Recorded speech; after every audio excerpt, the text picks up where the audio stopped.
एक का नाम था सुखिया और दूसरे का नाम था दुखिया। दोनों के नाम की तरह ही इन दोनों का भाग्य भी था। ऐसा ही था कि सुखिया अमीर थी और हमेशा सुखी रहा करती थी और दुखिया नाम के मुताबिक गरीब थी और वो बहुत दुखी रहती थी। और दोनों बहनें एक ही गांव में रहती थी। सुखिया के घर दुखिया काम करती थी, साफ सफाई करती, खाना बनाती और जो खाना बच जाता सुखिया वो खाना दुखिया को दे दिया करती। इस तरह से दुखिया का घर चलता था। समय बीतता गया। दोनों बहनों के दो दो पुत्र थे, यानी सुखिया के दो पुत्र और दुखिया के दो पुत्र। जब जितिया का व्रत आया तो हमेशा की तरह दोनों बहनों ने जितिया का व्रत रखा। उस दिन दुखिया सुखिया के घर काम करने गई। व्रत के दिन दुखिया ने सुखिया के घर चावल को फटका और साफ किया।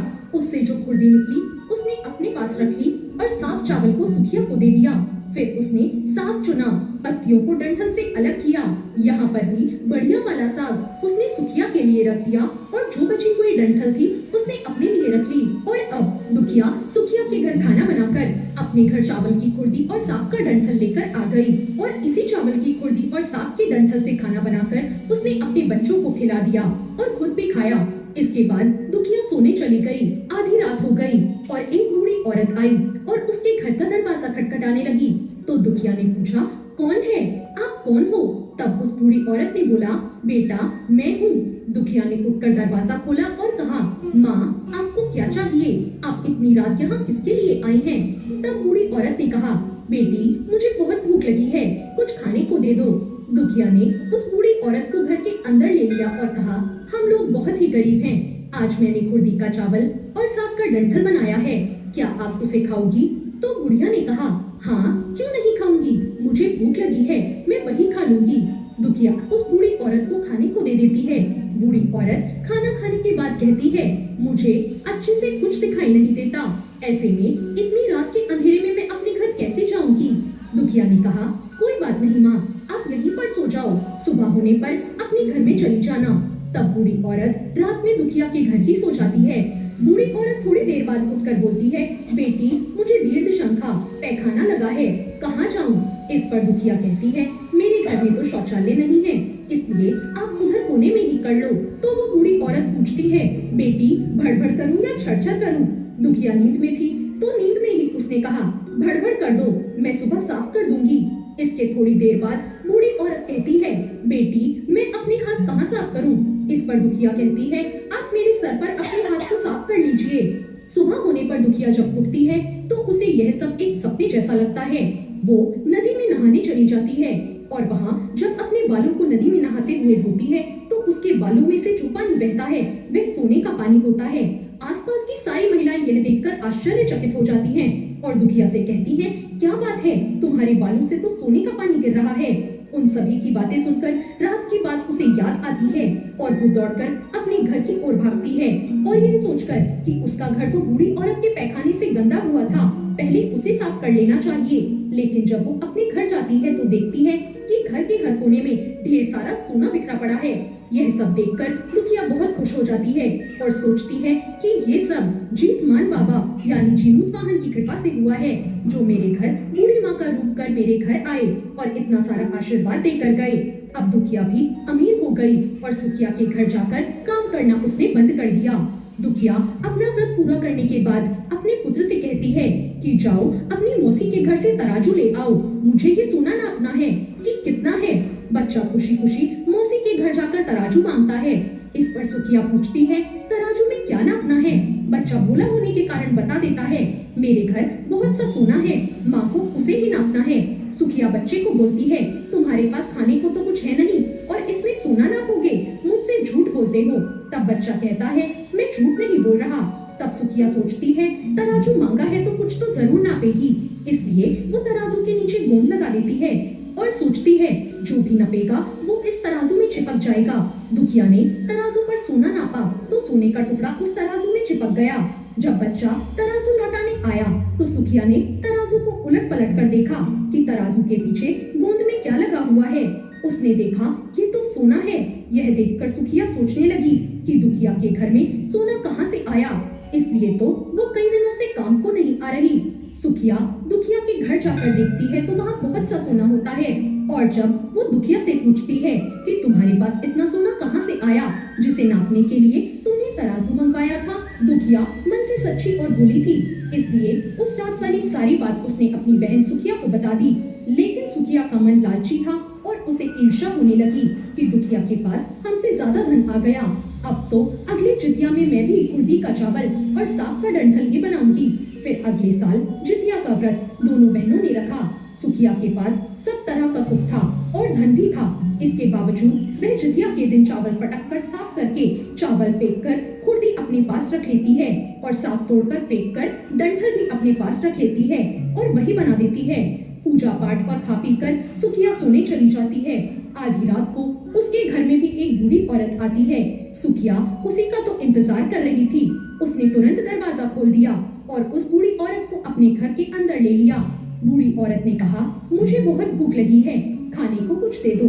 इस पर सुखिया कहती है, मैंने तो कुर्दी का चावल और डंठल का साग बनाया है, तो मैं वही दे दूं? बूढ़ी औरत कहती है, कोई बात नहीं, वही दे दो, मैं खा लूंगी। सुखिया ने वही खाना परोसकर बूढ़ी औरत को दे दिया और सोने चली गई। थोड़ी देर बाद बूढ़ी औरत ने उससे कहा, मुझे रात में दिखाई नहीं देता, मैं घर कैसे जाऊं? तो उसने कहा, आप यही सो जाओ। बूढ़ी औरत थोड़ी देर बाद कहती है, मुझे पैखाना लगा है, कहाँ करूं? तो सुखिया ने कहा, वही कोने में कर लो। इसके बाद बूढ़ी औरत फिर बोलती है कि भड़भड़ करूं या छड़छड़ करूं?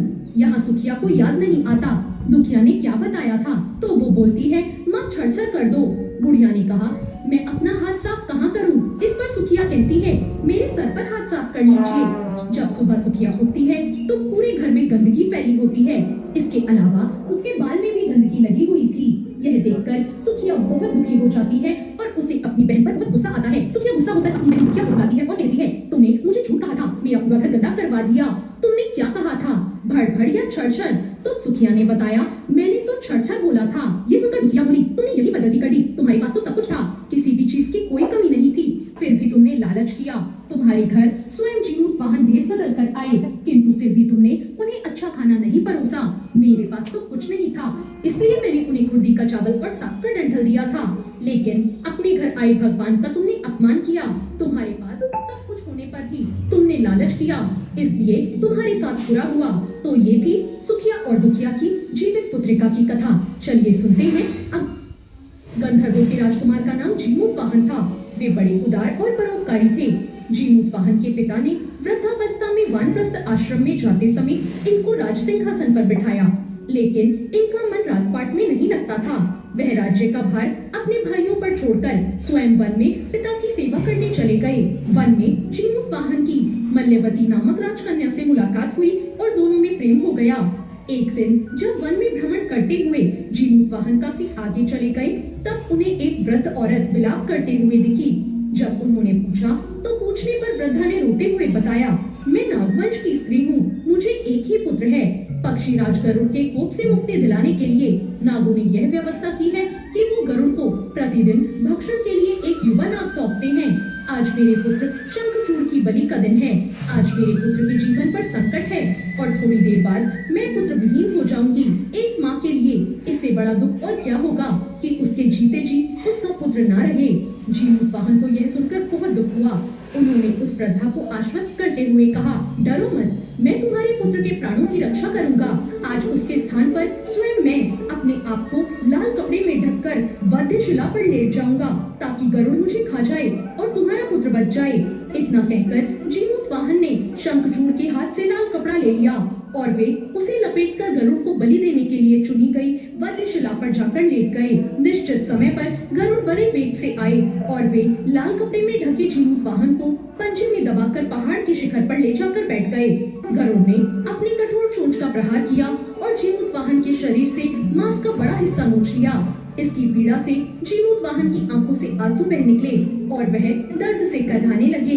अपने पंजे में जकड़े प्राणी के आंखों से आंसू और मुंह की कहार सुनकर गरुड़ बड़े आश्चर्य में पड़ गए, क्योंकि ऐसा पहले कभी नहीं हुआ था। उन्होंने जीमूत वाहन से उनका परिचय पूछा।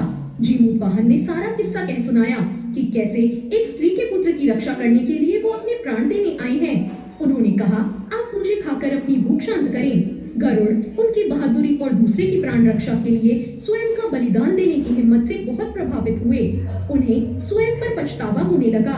वो सोचने लगे कि एक मनुष्य है जो दूसरे के पुत्र की रक्षा के लिए स्वयं की बलि दे रहा है और एक मैं हूँ जो देवों के संरक्षण में हूँ, लेकिन दूसरों की संतान की बलि ले रहा हूँ। उन्होंने जीमूत वाहन को मुक्त कर दिया। गरुड़ ने कहा, हे उत्तम मनुष्य, मैं तुम्हारी भावना और त्याग से बहुत प्रसन्न हूँ। मैंने तुम्हारे शरीर पर जो घाव किए हैं वो तुरंत ठीक हो जाएं। तुम अपनी प्रसन्नता के लिए मुझसे कोई वरदान मांग लो। राजा जीमूत वाहन ने कहा, हे पक्षीराज, आप तो स्वयं समर्थ हैं। यदि आप प्रसन्न हैं तो वरदान देना चाहते हैं तो आप सर्पों को अपना आहार बनाना छोड़ दें। आपने अब तक जितने भी प्राण लिए हैं उनको जीवन प्रदान करें। गरुड़ जी ने सबको जीवन दान दे दिया और नागों की बलि न लेने का वरदान भी दिया। इस प्रकार जीमूत वाहन के साहस से नाग जाति की रक्षा हुई। गरुड़ ने कहा, जैसी तुम्हारी इच्छा है वैसा ही होगा। हे राज, जो स्त्री तुम्हारे इस बलिदान की कथा सुनेगी और विधि पूर्वक व्रत करेगी, उसकी संतान मृत्यु के मुंह से भी निकल आएगी। तब से ही पुत्र रक्षा के लिए जीमूत वाहन की पूजा की प्रथा शुरू हो गई। यह कथा कैलाश पर्वत पर भगवान शंकर ने माता पार्वती को सुनाई थी। जीवित पुत्रिका के दिन भगवान श्री गणेश, माता पार्वती और शिव जी की पूजा के बाद व्रत कथा सुननी चाहिए। तो ये थी जीवित पुत्रिका की कथा।